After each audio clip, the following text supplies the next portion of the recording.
Hello, Bacha Party. Today we will start a new chapter. This is the chapter 9th of class 8. Okay. So start करते हैं इस chapter को. सबसे पहले इसकी heading और chapter name देखते हैं. There is given a three headings: reforms in Indian society, women in caste reform system, women in reform challenging caste system. Different books, different headings, आप कहीं से भी पढ़ें, कुछ भी पढ़ें, बस आपको टॉपिक क्लियर होना चाहिए. सो इस पूरे चैप्टर में हम पढ़ेंगे जो 18th और 19th सेंचुरी के टाइम पे ऑप्रेस्ड क्लासेस थे. ऑप्रेस्ड क्लासेस मींस जिनको बहुत ज़्यादा एक्सप्लॉइट किया जाता था, जिनका बहुत ज़्यादा शोषण किया जाता था, और उनमें ज़्यादा दो जो क्लासेस थे उनको काउंट किया जाता था on the gender basis, female, और on the caste discrimination lower caste को. ओके. तो इनके ही बारे में हम इस पूरे चैप्टर में पढ़ेंगे डिफरेंट व्यूज से कि कैसे उनका रिफॉर्म हुआ, क्या एविल्स थे उस टाइम 18th सेंचुरी या 19th सेंचुरी के टाइम पे. थे तो ये शुरू से, लेकिन रिफॉर्म आना शुरू हुआ 18th से 19th सेंचुरी के मिडल से. सो इनके बारे में and after that next videos या नेक्स्ट जो सेशन होगा उसमें पढ़ेंगे कि कौन कौन से रिफॉर्मर्स थे जिन्होंने स्टेप उठाया, फॉर्मली स्टेप उठाया वुमेन के लिए, वुमेन रिफॉर्मेशन के लिए, या फिर कास्ट डिस्क्रिमिनेशन के अगेंस्ट में. Okay. So let's start from the first. Gender and caste discrimination is a deep rooted in the Indian society. ये हम सबको पता है कि जो हमारी इंडियन सोसाइटी है उसमें gender, I told you, female और caste discrimination. Okay. Upper lower caste जो है उसमें लोअर कास्ट को हमेशा डिस्क्रिमिनेट किया गया था, और ये बहुत पहले से था, और इसकी जो आप कह सकते हो जड़ें हैं वो बहुत डीप थी, है ना. मतलब बहुत रिजिड थे लोग अपने रिलीजन, अपने जेंडर या फिर कास्ट सिस्टम को लेके. Status of conditions of women in Indian society. तो सबसे पहले हम बात करते हैं महिलाओं की, जो 18-19 सेंचुरी के आसपास में उनके ऊपर क्या एविल थे, वो किस तरीके से उनका जो कंडीशन थी वो कैसी थी. ओके. पॉइंट से स्टार्ट करेंगे. आप इनका स्क्रीनशॉट लेके इनको रख सकते हो, इनको राइट कर सकते हो, एज अ क्वेश्चन आंसर्स में भी आपको यूजफुल है. ओके. सो स्टेटस और conditions of women in Indian society. क्या कंडीशन और स्टेटस था? First is for centuries. मतलब हम आज की बात नहीं कर रहे, सिर्फ 18th सेंचुरी और 19th सेंचुरी का नाम इसलिए ले रहे हैं बिकॉज रिफॉर्म्स स्टार्ट हो गए थे. उनकी जो स्थिति थी, जो स्टेटस था, उसमें रिफॉर्म्स आने लगे थे, उसमें सुधार होने लगा था. Okay. But for the centuries, मतलब जो पिछली सेंचुरीज थी, शताब्दियां थी, women have remain subjugated in the male dominated Indian society. बात पूरी तरीके से श्योर है कि जो हमारी सोसाइटी है, इंडियन सोसाइटी, वो मेल डोमिनेटेड थी. ओके. जो पुरुष प्रधान कहते हैं ना, पुरुष जो है उनकी ज्यादा चलती थी रेदर देन महिलाओं या वुमेन के. इन द 18th और and 19th century women were the most oppressed class. इन्हें बहुत ज्यादा दबाया जाता था, इसलिए इन्हें ऑप्रेस्ड क्लास में रखा जाता था, मतलब शोषित किया जाता था. They were not allowed to study and were married off while they were still very young. उनको पढ़ाया नहीं जाता था, स्टडी के नाम पे उनको नहीं कि भाई लड़कियां हैं क्या करेंगी पढ़ के, है ना, इनको घर के काम ही करने हैं. तो इस तरीके के स्टेटमेंट्स देके और उन्हें पढ़ने नहीं दिया जाता था. और जबकि उनकी शादी कर दी जाती थी इन अ वेरी यंग एज, बहुत छोटी छोटी उम्र में, 8 साल, 9 साल, 7 साल, इवन 3 साल, मतलब बहुत छोटी उम्र में छोटी छोटी बच्चियों की शादी कर दी जाती थी. Widows could not remarry. जो विडोज हैं वो रीमैरी नहीं कर सकते. उनके लिए जो सिस्टम हो जाता था इंडियन सोसाइटी का, वो बहुत रिजिड हो जाता था, और इतना ज़्यादा उनको और ज़्यादा परेशान किया जाता था कि मतलब अपशगुन और हर तरीके की चीज़ें उनके ऊपर इम्पोज कर दी जाती थी कि ये अपशगनी होते हैं ऐसे लोग, है ना. ये ट्रेडिशंस, फेस्टिवल्स, जो भी सेरेमनीज होती है उनको कुछ किसी भी चीज़ को अटेंड नहीं कर सकते. मतलब पूरी तरीके से एक हेल लाइफ हो जाती थी इनकी.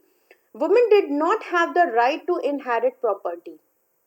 उनको अपने ना पिता की तरफ से और ना ही अपने इन लॉज की तरफ से या हस्बैंड की तरफ से उनको प्रॉपर्टी में किसी तरीके का कोई हिस्सा या कोई पार्ट नहीं दिया जाता था. Okay. These were the evils against women.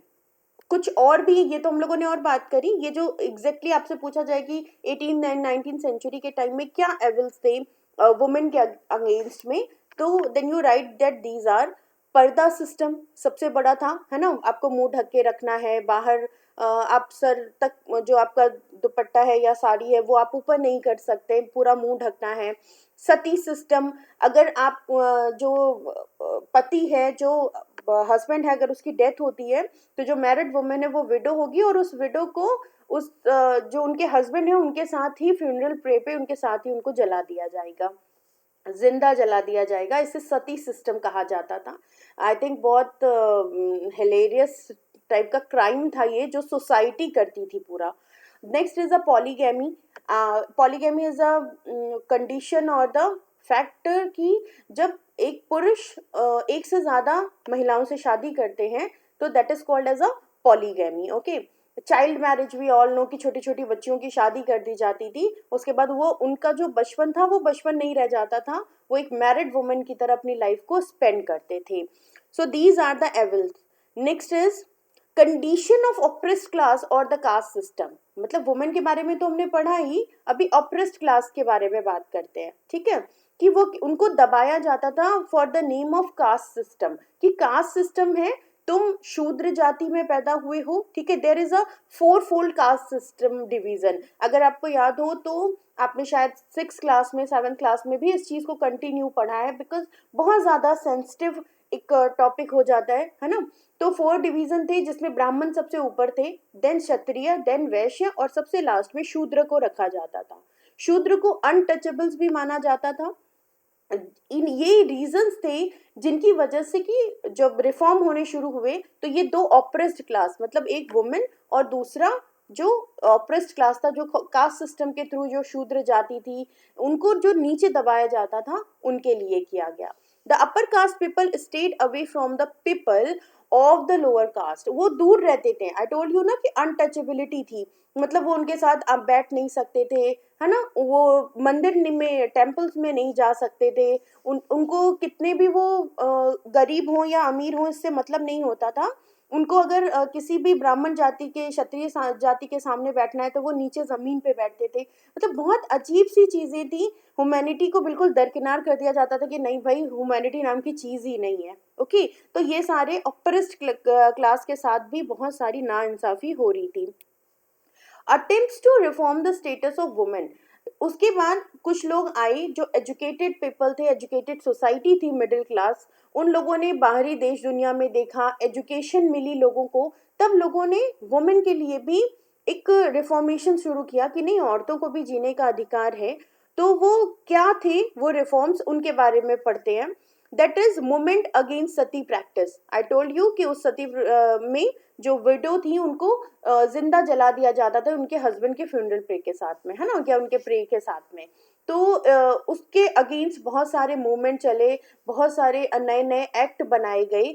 तो एक ये स्टेटस रिफॉर्मेशन में आया था। Second is child marriage act in 1929। 1929 में चाइल्ड मैरिज एक्ट आया, जिसमें बहुत क्लियरली मेंशन किया गया कि जिस बच्ची की आप शादी कर रहे हैं उसकी एज कितनी होनी चाहिए, और कौन कौन से बेसिक्स होते हैं जिनको आपको फॉलो करना पड़ेगा। Next is Hindu window remarriage act in 1856। 1856 में जो हमारे रिफॉर्मर्स थे, उन्होंने जब काम करना शुरू किया तो उन्होंने remarriage, widow remarriage act बनवाया 1856 में। Women education and higher education practices were started. धीरे धीरे लोग वुमेन जो महिलाएं हैं उनको पढ़ाने में या उच्च एजुकेशन, है ना, हायर एजुकेशन देने में भी प्रैक्टिस करने लगे। ठीक है, लोगों में एक जागरूकता आने लगी कि नहीं, हम भी अपनी बेटियों को या अपने घर की लड़कियों को हम पढ़ाएंगे और उनको हायर एजुकेशन देंगे।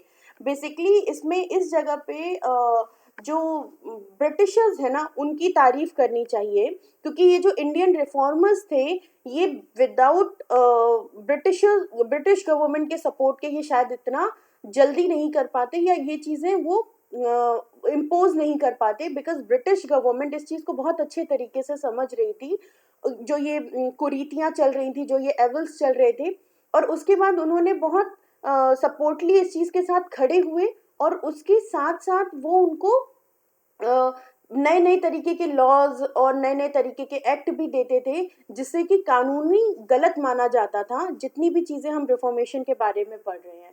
And the finally they were also encourage to become authors. उसके बाद जब महिलाएं पढ़ने लिखने लगी, जब वो आगे बढ़ने लगी, तो लोगों ने उनको इंकरेज किया कि आप बुक्स लिखें, आप अपनी जो सोशल लाइफ है उनके बारे में लिखें, या महिलाओं ने खुद भी लिखा जिसमें बहुत सारे नाम आते हैं। ये दो एग्जैक्टली बहुत ज़्यादा फेमस है, Pandita Ramabai and the rush सुंदरी देवी।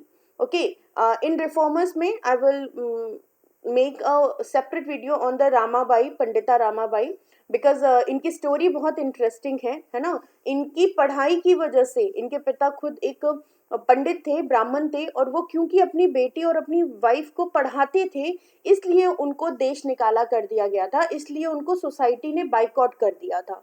तो कैसे कहते हैं ना, कैसी विडंबना है कि ऐसी चीजें भी होती हैं कि पढ़ाई कोई कर रहा है या अपनी बच्चियों को या अपनी वाइफ को करवा रहा है, इसके लिए उनको सोसाइटी से अलग कर दिया गया। तो नेक्स्ट कभी इनकी वीडियो में हम रिफॉर्मर्स में जब पढ़ेंगे तब हम इनके बारे में थोड़ा सा डिटेल में पढ़ेंगे। Now there is a caste reforms formed reform association in a different part of the country.